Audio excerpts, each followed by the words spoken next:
Hello વિદ્યાર્થી મિત્રો, કેમ છો? મજામાં? ભવિષ્યના મસ્ત મજાના ડોક્ટરો અને એન્જિનિયરો. ઓકે, ચલો વેલ, તો આપણે સરસ મજાના ચેપ્ટરની શરૂઆત કરી દીધી છે ગઈકાલે અને મસ્ત વાતો કરી છે. ચેપ્ટર બહુ નાનું, સિમ્પલ અને બહુ સરળ છે. ઓલરેડી તમે આગળના વર્ષોમાં પાછા ભણી પણ ગયા છો, એટલે બહુ જાજી ચિંતા કરવાની જરૂર નથી. આ ચેપ્ટરમાંથી જે ટાઈપના ક્વેશ્ચન પૂછાય છે, મોટાભાગના ક્વેશ્ચન પણ આપણે કરશું અને થિયરિટિકલ ક્વેશ્ચન પૂછવાની પોસિબિલિટી વધારે હોય છે, એટલે તમારે એવી તૈયારીમાં રહેવાનું.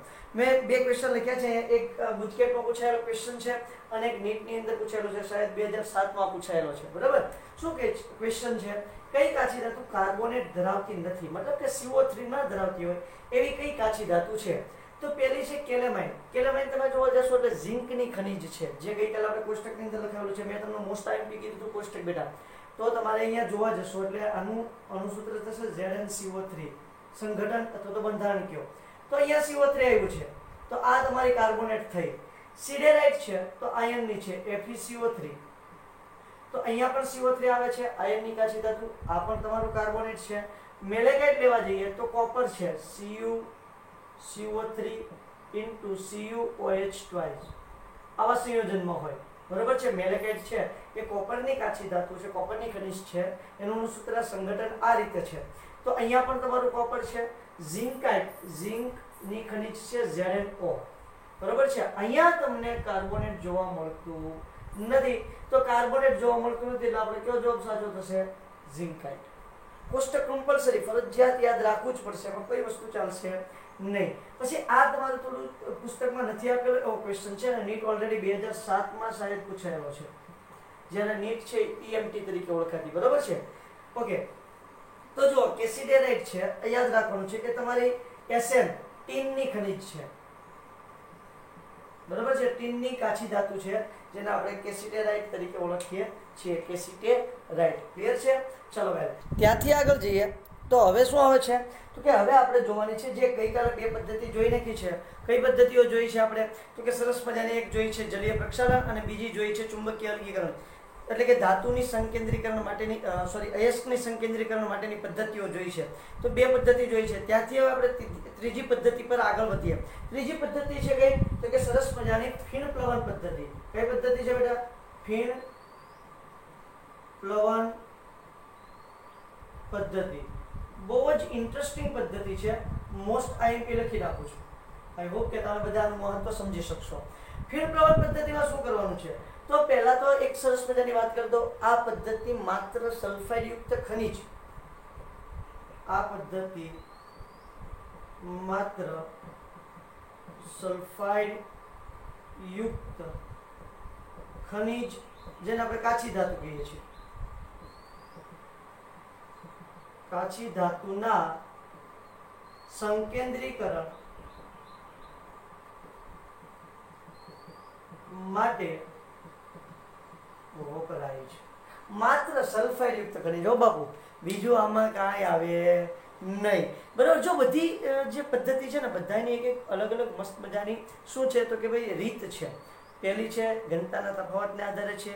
બીજી પદ્ધતિ છે ચુંબકીય અલગીકરણ, કાં તો તમારી જે અયસ્ક છે એ ચુંબક પ્રત્યે આકર્ષણ ધરાવતી હોવી જોઈએ, કાં તો તમારી જે ગેંગ છે, વધારાના તત્વો છે, અયસ્ક સિવાયની જે અશુદ્ધિ છે એ ચુંબક સાથે આકર્ષણ ધરાવતી હોવી જોઈએ. તો જ આ પદ્ધતિથી આપણે એને સાફ સફાઈ કરી શકીએ, એટલે કે સંકેન્દ્રીકરણ કરી શકીએ. કઈ પદ્ધતિથી? ચુંબકીય અલગીકરણ પદ્ધતિથી.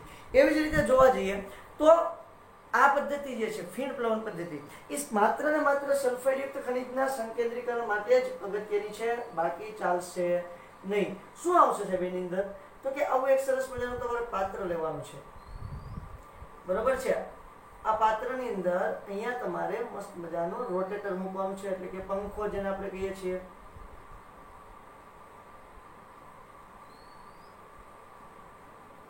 બરોબર? અને અહીંથી એ પંખો જે છે એને ફેરવવા માટેનો સરસ મજાનું ધરી મૂકેલી છે. અહીંયા તમારે એ પંખાને ફરે એ રીતે બેલ્ટ ગોઠવવાનો છે. બરોબર? ચાલો, અહીંથી તમારે ઉમેરતી જવાની છે તમારી ખનિજ જે છે તે કાચી ધાતુ પ્લસ સ્થાયીકારક આ સ્થાયીકારક શું છે? મોટા અક્ષર લખી નાખો જરાક. આ સ્થાયીકારક શું છે સમજાવો મને. અહીંયા તમારે ભરી દેવાનું છે પાણી.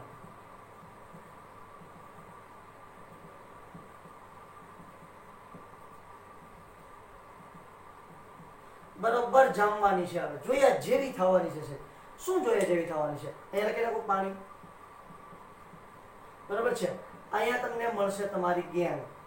બ્લેક માર્કર થી જરા એને આપણે ઇન્ડિકેટ કરી નાખીએ.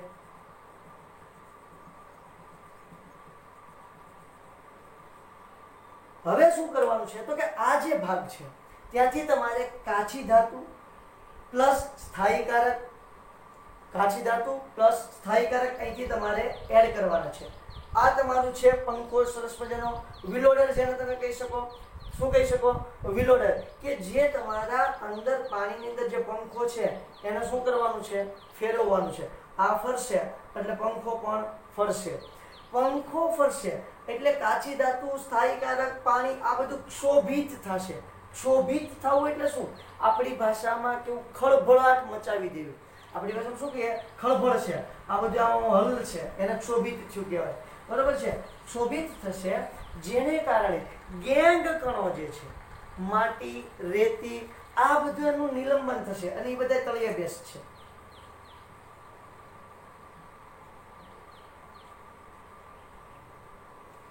તો તમારી કાચી ધાતુનું શું થશે? કાચી ધાતુ છે એ ફીણ વળશે, ફીણની સાથે અહીંયા જમા થશે.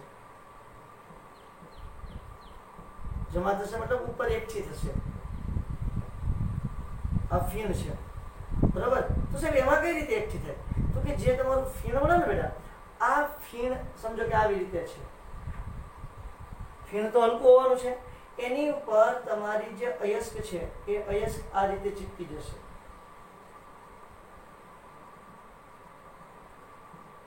આ ફીણ છે, ફીણની પર અયસ્ક આ રીતે ચીપકી જશે, એકઠી થશે. પછી આ ફીણને આપણે અહીંથી નોખ ઉતારવી લેવાનું છે. નોખ ઉતારવી એક પાત્રની અંદર એકઠું કરવાનું અને એને સુકાવા દેવાનું. એટલે તમને કોણ મળી જાય? કાચી ધાતુ. કારણ કે ફીણ ધીમે ધીમે સુકાઈ જશે એટલે તમને કાચી ધાતુ મળી જશે. હવે જો એની અંદર ફીણ વળશે તો જે તમારી કાચી ધાતુ છે ને એનું નિલંબન નહીં થાય પાણી વડે. તો એનું નિલંબન કરવા આપણે કોણ જોઈશે? તો કે એનું નિલંબન કરવા માટે એટલે કે જે ફીણ છે, ફીણ વળવા માટે આપણે જોશે ફેટી એસિડ. કોણ જોશે? Fatty acid. બરોબર છે. ત્યાર પછી જોશે તમને ઝેન્થેટ. ફેટી એસિડ, ઝેન્થેટ, આ બધા તમારા ફીણકારક પદાર્થો છે.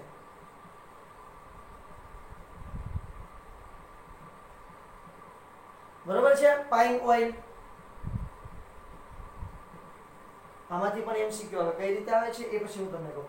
આ ફીણકારક પદાર્થ છે. મતલબ કે જે માટી, રેતી એ પાણી વડે નિલંબિત થશે. એનું નિલંબન કોની વડે થશે? પાણી વડે. જ્યારે તમારી અયસ્ક જે છે, અયસ્કનું નિલંબન ફેટી એસિડ, ઝેન્થેટ અથવા તો પાઇન વડે થશે. એટલે જેવું તમે અહીંથી કાચી ધાતુ, સ્થાયીકારક એટલે કે ફીણકારક પદાર્થો, સ્થાયીકારક જે આવે છે, આ ફીણ સ્થિર રહે થોડોક સમય, એવા પદાર્થો આપણે એની અંદર ઉમેરવાના છે. તો એ અહીંથી ઉમેરશો એટલે માટી છે એ કોના વડે ભીંજાઈ જશે? પાણી વડે ભીંજાશે. ધાતુ પાણી વડે ભીંજાશે નહીં, એટલે કે કાચી ધાતુ પાણી વડે ભીંજાશે નહીં. એને કોણ ભીંજવશે? ફેટી એસિડ, ઝેન્થેટ અને પાઇન ઓઇલ. પછી એ ફીણ બનાવશે. ફીણને સ્થિર કરવાના છે. તો સ્થાયીકારક તરીકે ક્રેસોલ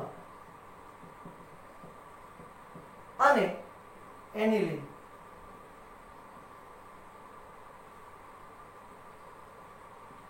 ઉમેરવામાં આવે છે.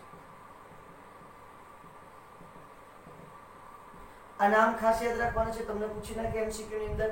એનિલિન અને ક્રેસોલ શા કામ આવે છે અથવા તો નીચેનામાંથી કોણ સ્થાયીકારક તરીકે વર્તે છે? સ્થાયીકારક તરીકે તમને નામ આપે ફેટી એસિડ, ઝેન્થેટ, પાઇન ઓઇલ કે એનિલિન, તો કોણ આવશે? એનિલિન.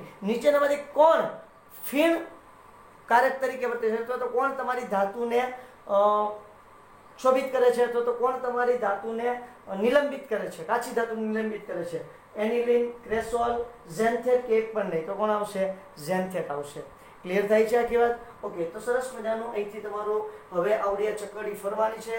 પંખો નીચે ફરશે એટલે આખા પાણીની અંદર શું થશે? ખળભળાટ થશે, ક્ષોભિત થશે. આખું દ્રાવણ છે એ ક્ષોભિત થશે. ક્ષોભિત થવાને કારણે ફીણ વળશે. ફીણ વળશે કારણ કે આ બધા ફીણ ઉત્પન્ન કરે એવા પદાર્થ છે. ફીણ વળશે એટલે ફીણ સાથે તમારી અયસ્ક જે છે એ ઉપર એકઠી થશે, એને દૂર કરી દેવાની. દૂર મતલબ એક પાત્રમાં એકઠી કરવાની. આ રીતે ફીણની ઉપર તમારી અયસ્ક ચીપકેલી હશે, બરાબર છે. એને તમારે એકઠી કરવાની છે. એકઠી કરી અને શું કરવાનું છે? એને સુકાવા દેવાની છે. સુકાય એટલે તમને તમારી અયસ્ક પ્રાપ્ત થશે.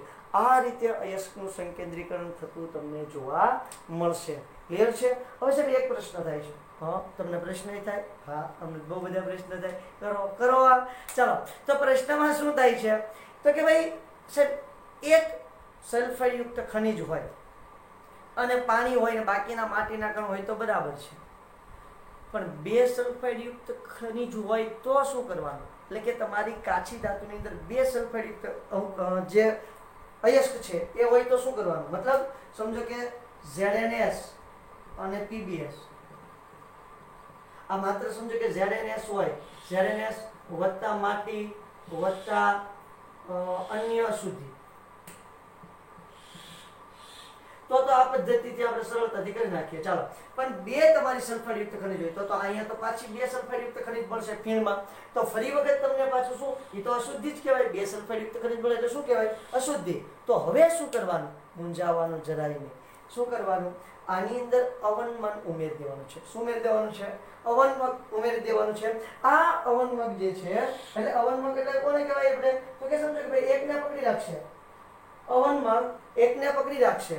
આની અંદર ઉમેરવાનું છે અવનમક. અહીં NaCl અવનમક ઉમેરવામાં આવે છે.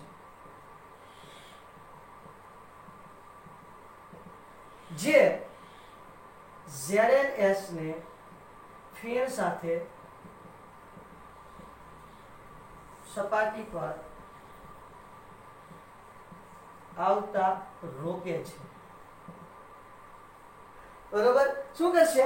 તો કે NaCl તમે અવનમક ઉમેરશો. અહીંયા અહીં 2 નાખી દીધા. ચલો, કાચી ધાતુમાં તમે બંને નાવા દીધા છે અને સાથે સાથે શું પણ ઉમેરી દેવાનું? NaCl.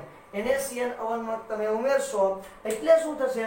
તો કે ZnS અને PbS 2 કાચી ધાતુ અહીંયા છે, 2 સલ્ફાઇડયુક્ત જ છે. જો બરાબર? તો 2 ઉપર જવાની કોશિશ કરશે, પણ NaCl છે ને ZnS ને પકડી રાખશે. ટીંગાઈ જશે. તું નહીં જાતો, તારી વગર મને ગમે નહીં. શું કહે છે? તું નહીં જાતું, તારી વગર મને બિલકુલ ગમશે નહીં. એટલે ZnS ને અહીંયા તળિયે રાખશે અને માત્ર કોને જવા દેશે? PbS ને જવા દેશે. ક્લિયર થાય છે આખી વાત? તો આપણને ઉપર ફીણમાં કોણ પ્રાપ્ત થશે? માત્ર ને માત્ર PbS પ્રાપ્ત થાય છે. ક્લિયર? તો આ છે તમારી સરસ મજાની કઈ પદ્ધતિ બેટા? તો કે આ છે તમારી સરસ મજાની અને બહુ જ ક્યુટ એવી ફીણ પ્લવન પદ્ધતિ. ક્લિયર છે આખી પદ્ધતિ? તો મસ્ત મજાનું તમારે વિલોડર હોય એટલે કે આ જે પંખો છે, પંખો તમારે સરસ મજાનો ફરવાનો હોય. પંખો ફરશે એટલે જે તમારો આખું દ્રાવણ છે ક્ષોભિત થશે, મતલબ કે ખળભળશે આપણી ભાષામાં. બરાબર? અને ફીણ છે ઉપર જશે અને અશુદ્ધિ નીચે બેસશે.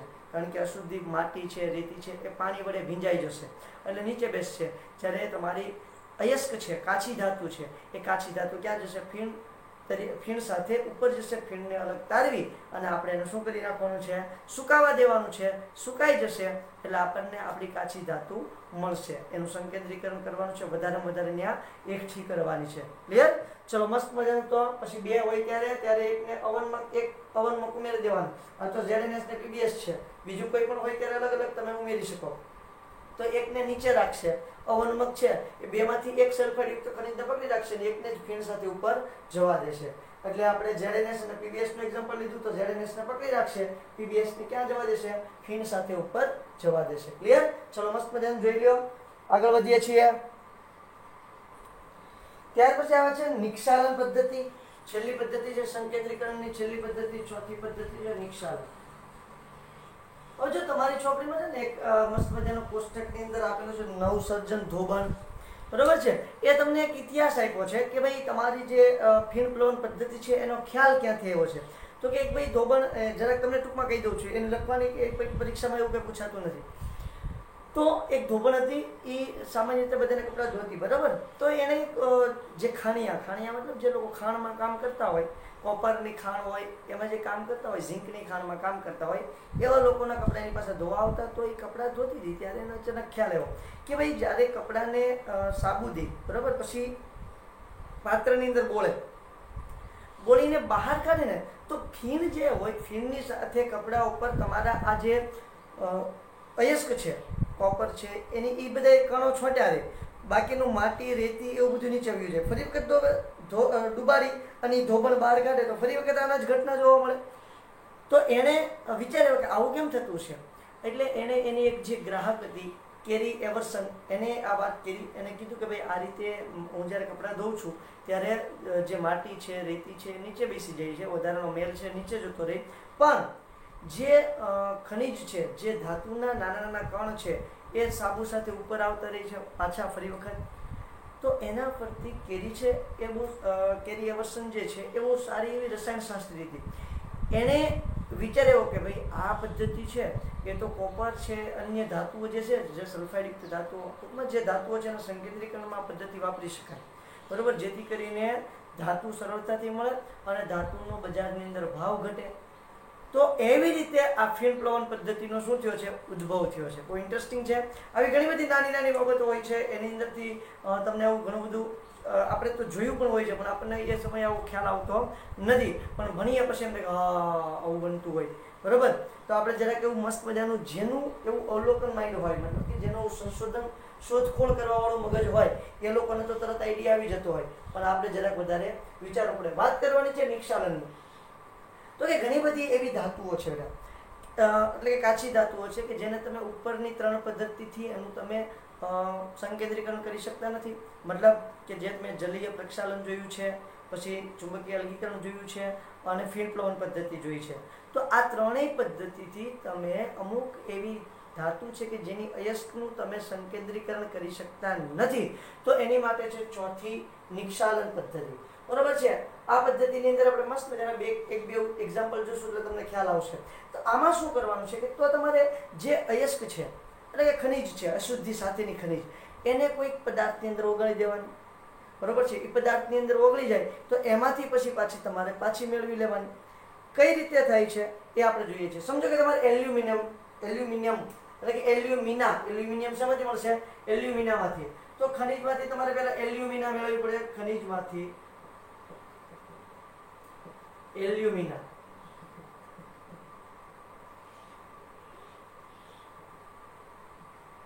ખનિજમાંથી એલ્યુમિના તમારે મેળવવી છે. એની માટે તમે વાપરશો નિક્ષાલન પદ્ધતિ. શું કરવાનું છે તો કે તમારી જે ખનિજ છે, ખનિજની અંદર Al2O3 તો છે, એલ્યુમિના તો છે, પણ સાથે સાથે SiO2 છે, Fe2O3 છે, બરોબર છે, TiO2 છે, એટલે કે SiO2 સિલિકોન ડાયોક્સાઇડ અથવા તેને સિલિકોનનો ઓક્સાઇડ એવું પણ બોલાય, આયર્નનો ઓક્સાઇડ, ટિટેનિયમનો ઓક્સાઇડ. તો આ બધી અશુદ્ધિઓ એની સાથે છે. હવે શું કરશું તો કે આ જે અશુદ્ધિઓ છે, આ અશુદ્ધિને તમારે ગરમ કરવાની છે 473 થી 523 કેલ્વિન તાપમાને. 473 થી 523 કેલ્વિન તાપમાને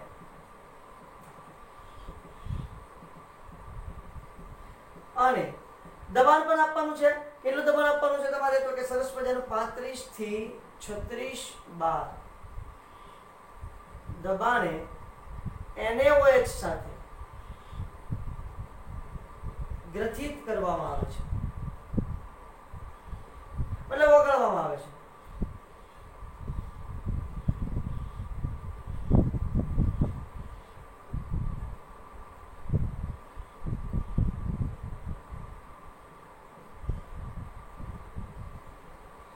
છે.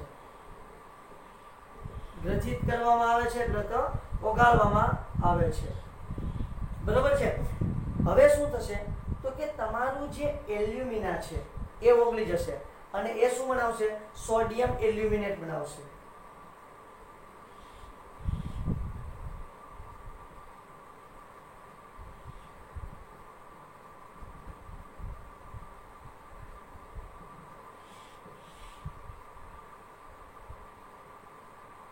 સોડિયમ એલ્યુમિનેટ બનાવે છે.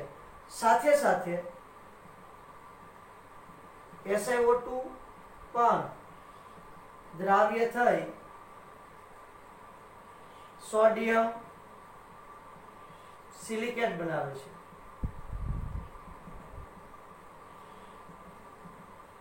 એલ્યુમિનિયમ છે એ સોડિયમ એલ્યુમિનેટ બનાવે છે અને સિલિકોન ડાયોક્સાઇડ જે છે SiO2 એ શું કરે છે? સોડિયમ સિલિકેટ બનાવે છે. સરસ મજાનું સોડિયમ સિલિકેટ બને છે અને સોડિયમ એલ્યુમિનેટ બને છે. બાકીનું દ્રાવ્ય થતું નથી, બાકી અશુદ્ધ રહે છે. બાકી અશુદ્ધિ દૂર કરવામાં આવે છે. એવું લખી નાખું. બાકીની અશુદ્ધિ છે એને શું કરી દેવાનું છે? તમારે દૂર કરી દેવાની છે. ઓકે બેન, હવે જો આની માટેની સરસ મજાની પ્રક્રિયા છે તો આ પ્રક્રિયા પર જરાક આપણે કોન્સન્ટ્રેશન કરીએ. શું પ્રક્રિયા કઈ રીતે બને છે? સોડિયમ એલ્યુમિનેટ કોને કહીએ છીએ? આ તો બહુ ઓછા પ્રમાણમાં બને છે પણ બને છે એટલે આપણે અશુદ્ધિ છે એનો આપણે સૂત્ર લખવાની જરૂર નથી. Al2O3 + 2NaOH + 3H2O. ક્લિયર છે? તો આ તમારું એલ્યુમિના છે. બાકીનું તો કંઈ આપણે કામ નથી, આ ઓગળી જાય છે. ધ્યાન આપજો, બાકીનું અદ્રાવ્ય રહેશે. આ જે અશુદ્ધિ દૂર કરવામાં આવે છે એ અદ્રાવ્ય રહેશે. આ એટલે કે સોડિયમ એલ્યુમિનેટ અને સોડિયમ સિલિકેટ બે જ એની અંદર શું થઈ જાય છે? દ્રાવ્ય થાય છે. દ્રાવ્ય થાય છે એટલે કેવા સ્વરૂપે છે? સંકીર્ણ સંયોજન સ્વરૂપે તમને જોવા મળે છે. આ સંકીર્ણ સંયોજનનું તમે આનું સૂત્ર લખવા જાઓ એટલે તમને જોવા મળશે 2NaOH4. જો તો બધું આવી ગયું છે. બે Na આવી ગયું, Al પણ બે વખત આવી ગયું છે, OH એટલે કે બે વખત, અને અહીંયા કેટલા હાઇડ્રોજન છે? 4 દુને 8 હાઇડ્રોજન છે, 3 દુ 6, 6 ને 2 8. Okay, ready. ઓકે, બધું જ થઈ ગયું છે. તો આવું તમને આને કહેવાય સોડિયમ એલ્યુમિનેટ.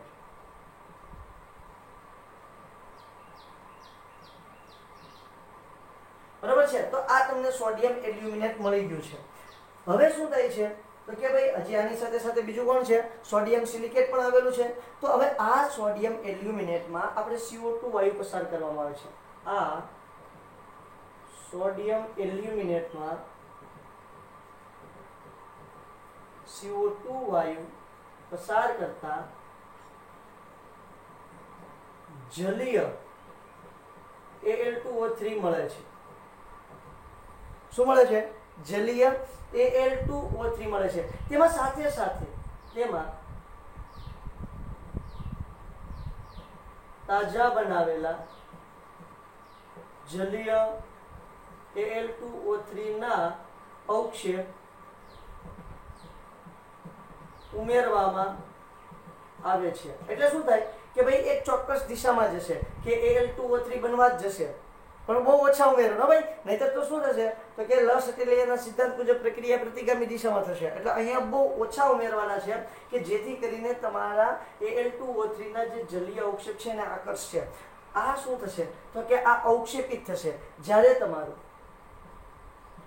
જ્યારે સોડિયમ સિલિકેટ દ્રાવણમાં દ્રાવ્ય રહે છે.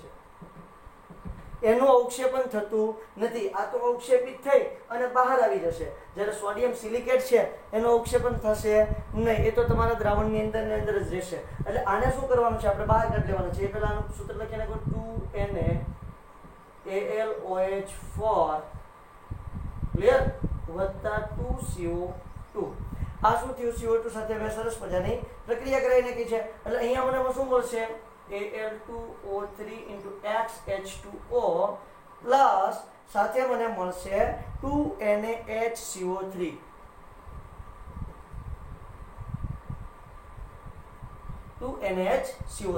તો આ જે છે એ જલીય અવક્ષેપ છે. બરાબર છે? આ શું છે તો કે જલીય અવક્ષેપ છે. જરાક મને છઠ્ઠા ચેપ્ટરના આધારે કહો તો આ જે તમારા જલીય અવક્ષેપ છે બેટા, આ કેવા કલીલ હશે? કેવા વીજભારિત? આને હું કલીલ બનાવું તો કેવા વીજભારિત કલીલ થશે? ધન વીજભારિત કલીલ થશે કે ઋણ વીજભારિત કલીલ થશે? જરાક તમારી રીતે અહીંયા જોઈને મને કહી દેવાનું છે. કેવા થશે? ધન વીજભારિત. ક્લિયર છે? ધન વીજભારિત કલીલ. જો આ અવક્ષેપનું કલીલ સ્વરૂપમાં રૂપાંતર કરું તો કેવા કલીલ બનશે? ધન વીજભારિત ખલેલ તમને જોવા મળશે. ક્લિયર? તો પહેલા શું થશે? અશુદ્ધિ છે, અશુદ્ધિ સાથે તમારું એલ્યુમિના છે, સિલિકા છે. તો આ એલ્યુમિના અને સિલિકા, બરાબર છે, આને સિલિકા પણ બોલાય છે, SiO2. 11મા ધોરણની અંદર ઓલરેડી આપણે આવી ગયું છે. તો એલ્યુમિના અને સિલિકા છે એ સોડિયમ એલ્યુમિનેટ અને સોડિયમ સિલિકેટ સ્વરૂપે ઓગળી જશે. બાકીના અશુદ્ધિ જે છે એ અદ્રાવ્ય રહેશે. અદ્રાવ્ય છે એટલે આપણે એને ફેંકી દઈશું. હવે ઓગળેલું જે નિષ્કર્ષ છે, જે તમારું ઓગળેલું નિષ્કર્ષ છે, એ નિષ્કર્ષની અંદર આપણે CO2 વાયુ પસાર કરશું. CO2 વાયુ પસાર કરશું તો સોડિયમ સિલિકેટ ઓગળેલું રહેશે. સોડિયમ એલ્યુમિનેટ છે એમાંથી શું બની જાય છે? જલીય Al2O3 ના અવક્ષેપ બની જાય છે. તો પછી જે નિષ્કર્ષ છે એને ફેંકી દેવાનું અને અવક્ષેપ છે એને લઈ લેશું. અવક્ષેપને આ રીતે આપણે લઈ લીધા છે. આ તમારા અવક્ષેપ છે. હવે આ અવક્ષેપને ગરમ કરવામાં આવે.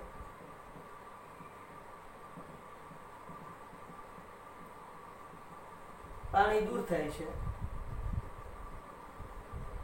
અને પાણી દૂર થઈ જાય અને શું મળશે?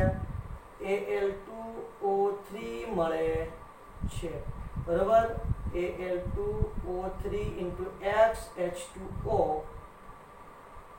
અહીંયા આપણે ગરમ કીધું છે. Al2O3 solid + H2O. તો આ રીતે પાણીનો અણુ શું થઈ જાય? દૂર થઈ જાય. આ એલ્યુમિનિયમ મેળવવાની પદ્ધતિ છે. કોની પદ્ધતિ છે બેટા? એલ્યુમિનિયમ મેળવવાની પદ્ધતિ છે. બીજી કોઈ સેવાઈ પદ્ધતિ છે ખરી? હા, બીજી પદ્ધતિ છે. સમજો કે તમારે સિલ્વર અને સોનું મેળવવું છે. કોણ મેળવવું છે? સિલ્વર અને સોનું. પેલું સોનું નહીં, સોનું તને મારા પર ભરોસો નહીં કે આ નથી, જવા દે. ઈ સોનું નહીં, બરોબર છે? આપણે સોનું મેળવવાનું છે. સરસ મજાનું ગોલ્ડ. કયું મેળવવાનું છે? ગોલ્ડ. ઓકે, તો જરાક મને પાછા કહી દો ફરી વખત. ગોલ્ડ એટલે કેવું ખલેલ થાય? ઋણ વીજભારિત ખલેલ. યાદ આવે છે? ઓકે. તો સિલ્વર એટલે એ પણ ઋણ વીજભારિત ખલેલ છે. ઓકે, તો સિલ્વર અને ગોલ્ડ મેળવવાનું છે. તો હવે એનું કઈ રીતે નિક્ષાલન કરવાનું છે એ ખાસ ધ્યાન આપજો.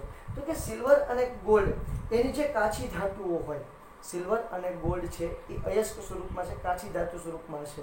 એનું શું કરવાનું છે? કાં સોડિયમ સાયનાઇડ લેવાનું, કાં પોટેશિયમ સાયનાઇડ લેવાનું.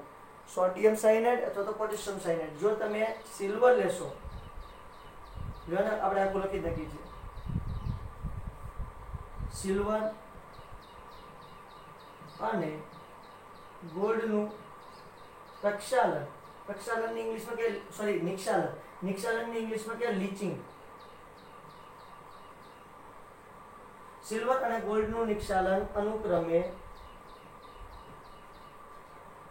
NaCN અને KCN માં દ્રાવણ બનાવી O2 સાથે કરવામાં આવે છે.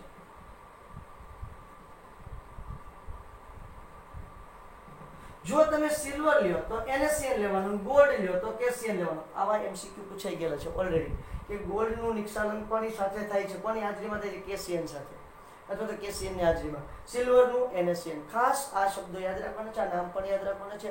અને સિલ્વરનું KCN સાથે નહીં થાય અને ગોલ્ડનું NaCN સાથે નિક્ષાલન તમે કરી શકશો નહીં. એની માટેની મસ્ત મજાની રિએક્શન છે. એ રિએક્શન જરાક જોઈ લઈએ. 4M. M એટલે કોણ હશે? તમારી ધાતુ. કોણ? કાં સિલ્વર કાં ગોલ્ડ. + 8CN-. એટલે તમે અહીંયા કોણ લીધું છે? જો ગોલ્ડ લીધું હોય તો KCN લેવાનું અને જો તમે સિલ્વર લીધું હોય તો NaCN લેવાનું. + 3H2O + O2. બરાબર છે? એક શું હશે? તો કે એક સોરી 2H2O આવશે ભાઈ. 2H2O. આ એક છે એ સોલિડ હશે, આ એક્વિયસ હશે, આ લિક્વિડ હશે અને ગેસ હશે. હવે જો ત્રણ બધી જ અવસ્થા આવી ગઈ. ઘન, પ્રવાહી, વાયુ અને જલીય. બરાબર છે? આ એક જ રિએક્શનની અંદર. આ યાદ રાખવી બહુ સહેલી છે. જો કે આ બધી યાદ રાખવી પડશે, એમાં કોઈ વસ્તુ ચાલશે નહીં. બરાબર છે? આ જે 2NaOH અને 3H2O વાળી રિએક્શન પણ યાદ રાખવાની છે.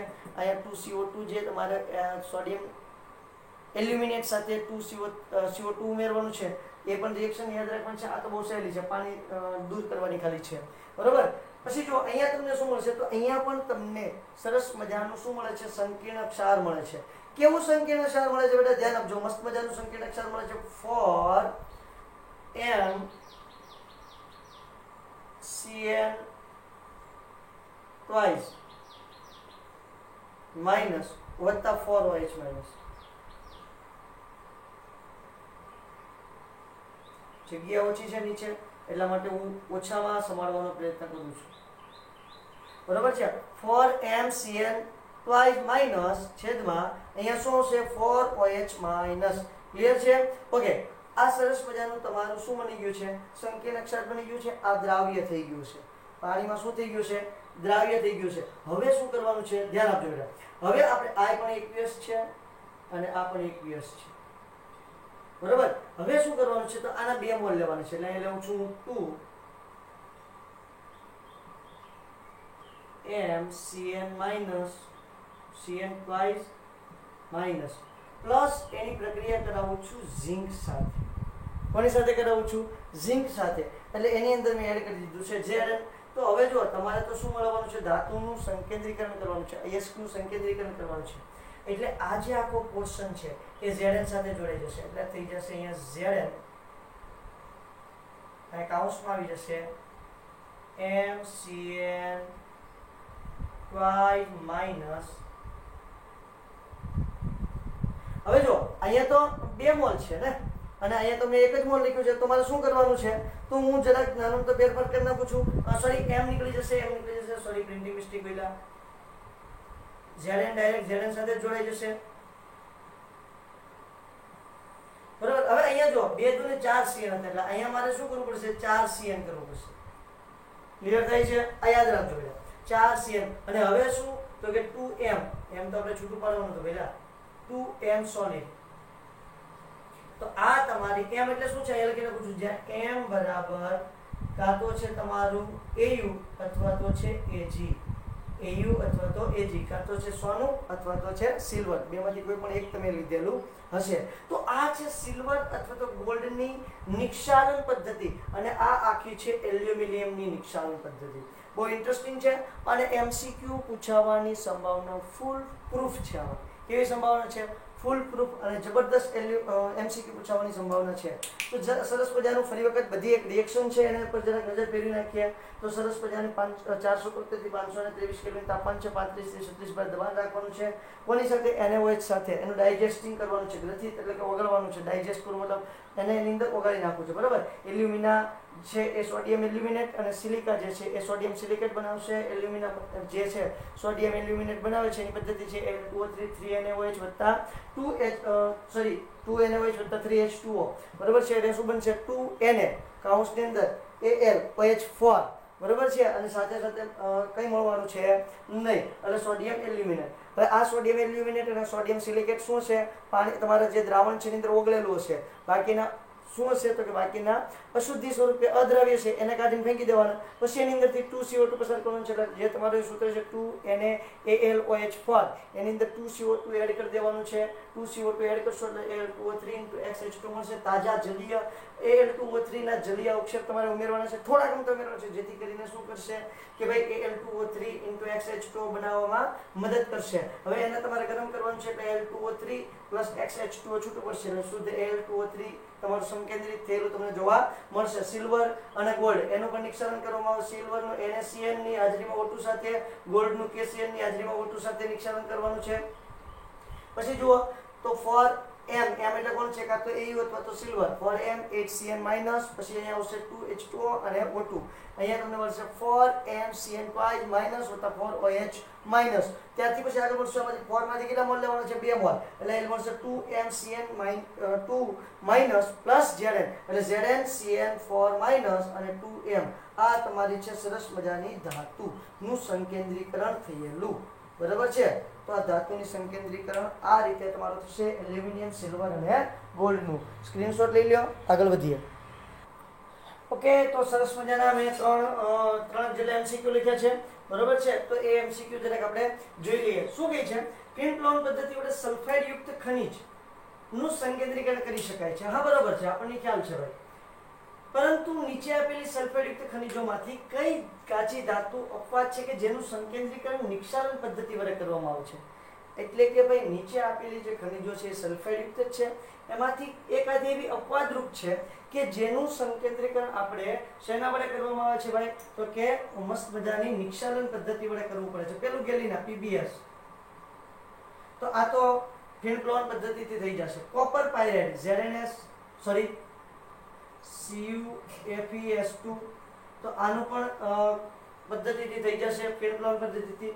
સ્ફાલેરાઇટ એટલે ZnS બરોબર છે, તો એનું પણ પદ્ધતિ આવડી આ ફીલ્ડ પ્લોન પદ્ધતિ છે એના વડે થઈ જશે. આર્જેન્ટાઇટ Ag2S મતલબ કે સિલ્વર છે સર, તો સિલ્વરનું આપણે સંકેન્દ્રીકરણ કરવું હોય તો કઈ પદ્ધતિ જોઈએ? નિક્ષાલન પદ્ધતિ. એટલે આપણો ઓપ્શન આવશે કોણ? ડી. આર્જેન્ટાઇટ જે છે એનું આપણે નિક્ષાલનની મદદથી ફરજિયાત શું કરવું પડશે બેટા? તો કે આપણે સંકેન્દ્રીકરણ કરવું પડશે. ભલે સલ્ફાઇડ યુક્ત છે છતાં પણ ફીલ્ડ પ્લોન પદ્ધતિ કામ આપશે નહીં. ક્લિયર? ચલો, આપેલમાંથી કઈ આયનની ખનિજ છે? ઓકે, અને આ PMT 2007 નું પૂછેલું છે, PMT 2012 નું પૂછેલું. PMT એટલે પ્રી મેડિકલ ટેસ્ટ બરોબર છે, પછી એનું નામ AIPMT થયું, all India pre medical test. Clear છે? અને પછી એનું નામ નીટ કરવામાં આવ્યું છે, national eligibility and entrance test. Okay, ચલો, તો આપેલામાંથી કઈ આયનની ખનિજ છે? એટલે લોખંડની ખનિજ કોણ છે? મેલેકાઇટ, કેસિટેરાઇટ, પાયરોલેસાઇટ અને મેગ્નેટાઇટ. તો કોણ આવશે? મેગ્નેટાઇટ. બરોબર છે, મેગ્નેટાઇટ જ છે. હિમેટાઇટ ને મેગ્નેટાઇટ બીજા નંબરનું જ નામ હતું. હિમેટાઇટ, મેગ્નેટાઇટ, સિડેરાઇટ અને આયર્ન પાયરાઇટ, આ ચાર એની ખનિજો હતી. એમાંની મેગ્નેટાઇટ છે એ તમારી આયનની ખનિજ થશે.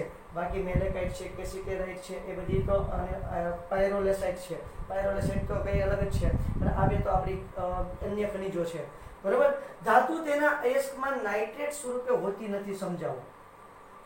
ધાતુ તમને ક્યારે જો સલ્ફાઇડ સ્વરૂપે મળે, બરોબર છે, પછી કાર્બોનેટ સ્વરૂપે તમને જોવા મળે, હાઇડ્રોક્સાઇડ સ્વરૂપે તમને જોવા મળે, જલીય સ્વરૂપે પણ તમને, અને ઓક્સાઇડ સ્વરૂપે પણ જોવા મળે. એટલે કે ઓક્સાઇડ હોય એના સાથે પાણી હોય એટલે એ હાઇડ્રોક્સાઇડ જ બનવાનું હોય. તો આવા સ્વરૂપે જોવા મળે. તો નાઇટ્રેટ સ્વરૂપે કેમ જોવા નથી મળતી? તો એનું એક કારણ એવું છે બેટા કે નાઇટ્રેટ સ્વરૂપે હોય. આ 2015 માં પૂછાયેલું છે. બરોબર, AIPMT 2015 માં પૂછાઈ ગયેલો ક્વેશ્ચન છે. તો એણે શું કીધું છે? તો કે ભાઈ જ્યારે તમારું નાઇટ્રેટ છે એનું તમે આપણે મોસ્ટલી શું કરવું પડે છે? પાણીની અંદર ઓગાળવું પડે છે. બરોબર છે, તો નાઇટ્રેટની પાણીમાં દ્રાવ્યતા ખૂબ જ વધારે હોય, જેના કારણે તમે જેવું પાણીમાં નાખશો ખૂબ દ્રાવ્ય થઈ જશે. દ્રાવ્ય થઈ જાય એનો વાંધો નહીં, પછી પાછા એના અવક્ષેપ કે કંઈ મળશે જ નહીં. ઘડીકમાં એને ફોલ આઉટ કરી શકાતું નથી. એટલે આપણે અયસ્કને નાઇટ્રેટ સ્વરૂપે જોતા નથી, વાપરતા નથી, કારણ કે એમાંથી તમે ધાતુનું સંકેન્દ્રીકરણ કરી શકશો નહીં. ક્લિયર છે? ઓકે બેન. પછી તમારે લખાણ સંબંધિત બે પ્રશ્નો આપેલા છે. પહેલો પ્રશ્ન એવો છે કે ભાઈ કોષ્ટક જે આપણે જોયું છે એમાંથી કઈ અયસ્ક જે છે, કાચી ધાતુઓ છે કે જેને આપણે ચુંબકીય અલગીકરણ પદ્ધતિથી છૂટી પાડી શકીએ છીએ? તો સાહેબ સિમ્પલ છે, લોખંડ છે, એને ચુંબક પ્રત્યે આકર્ષણ હોય એટલે લોખંડની જેટલી ખનિજો છે જેમ કે હિમેટાઇટ, મેગ્નેટાઇટ, અહીંયા રહ્યું થઈ ગયું, બરોબર છે, મેગ્નેટાઇટ, સિડેરાઇટ અને આયર્ન પાયરાઇટ. બરોબર છે, haematite Fe2O3, magnetite Fe3O4, સિડેરાઇટ FeCO3 અને આયર્ન પાયરાઇટ FeS2. તો આ બધાનું તમે ચુંબકીય અલગીકરણ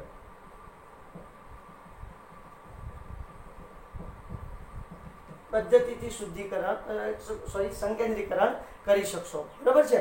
બીજું તમારા પુસ્તકની અંદર એવો સવાલ આપેલો છે કે ભાઈ સિલિકા છે, સિલિકા નહીં, એલ્યુમિના જે છે, એલ્યુમિનાનું નિષ્કર્ષણ કરવું છે તો એમાં આપણે પ્રક્ષાલન પદ્ધતિ કામ આવી શકે ખરી? હા છે, પ્રક્ષાલન અને નિક્ષાલન બે કામ આવી શકે. પ્રક્ષાલન શું છે? તો કે વધારાની જે અવક્ષેપણ છે એ સાર્થક નીવડે કરી. તો કે જે પ્રક્ષાલન પદ્ધતિ પહેલા તમે એની કરી નાખો એટલે શું થશે કે તો વધારાના જે પદાર્થો છે, જે હલકા છે એલ્યુમિનિયમ સિવાય, એ બધાનું પાણી સાથે શું થઈ જાય? ધોવાણ થઈ જાય. એટલે એલ્યુમિનિયમની જે કાચી ધાતુ છે એ થોડીક સંકેન્દ્રિત થાય. બરોબર. પછી આપણે એનું શું કરીએ છીએ? નિક્ષાલન પદ્ધતિથી કરીએ છીએ કે જેમાં તમારું Fe2O3, SiO2, TiO2 આ બધી અશુદ્ધિઓ છે એ દૂર થઈ જાય એટલે આપણને શુદ્ધ એલ્યુમિના મળશે. એટલે પ્રક્ષાલન પદ્ધતિ એ ઉપયોગી છે, સાર્થક છે, પણ બહુ થોડી ઘણી છે. જ્યારે નિક્ષાલન પદ્ધતિ આપણને ખૂબ જ સાર્થક નીવડે છે એલ્યુમિનાના સંકેન્દ્રીકરણમાં. ક્લિયર છે? ચલો બેટા, તો આજે આપણે એટલે સુધી રાખીએ. મસ્ત મજાની તૈયારી શરૂ રાખજો. કાલે આપણે મસ્ત મજાના નવા કન્સેપ્ટ લઈ આવવાના છે. હવે આપણે આગળ તરફ જવાનું છે. પહેલાં શું કર્યું છે, બધી ધાતુઓનું સંકેન્દ્રીકરણ કરી નાખ્યું છે. જે કાચી ધાતુઓ છે, અયસ્ક છે, એનું સંકેન્દ્રીકરણ કરી નાખ્યું છે. હવે શું કરવાનું છે, સંકેન્દ્રિત કાચી ધાતુમાંથી આપણે ધાતુ છૂટી પાડવાની છે અને પછી આપણે ધાતુનું શુદ્ધિકરણ કરવાનું છે. ક્લિયર? ચલો મસ્ત. એની પહેલાં થોડાક વચ્ચે જે મુદ્દા આવે છે એ મુદ્દા આપણે જોશું. કેલ્સિનેશન, ગુંજન આ કોને કહેવાય એની પણ આપણે વાત કરશું. પછી રિડક્શન કરશું. બસ પછી આપણને સરસ મજાની ધાતુ મળશે. પછી આપણે એને આપણે ઉષ્માગતિશાસ્ત્ર સાથે સંકળાવવાનું છે કે કોના વડે કોનું ઓક્સિડેશન થઈ જાય. એની માટે આપણે એલિંગહામ આકૃતિઓ દોરવાની છે. બહુ માણસોને ટફ લાગે છે, તમને હું ચૂટકીમાં સમજાવી દઈશ. ઓકે, ચલો એટલે સુધી રાખીએ. થેન્ક યુ બેટા.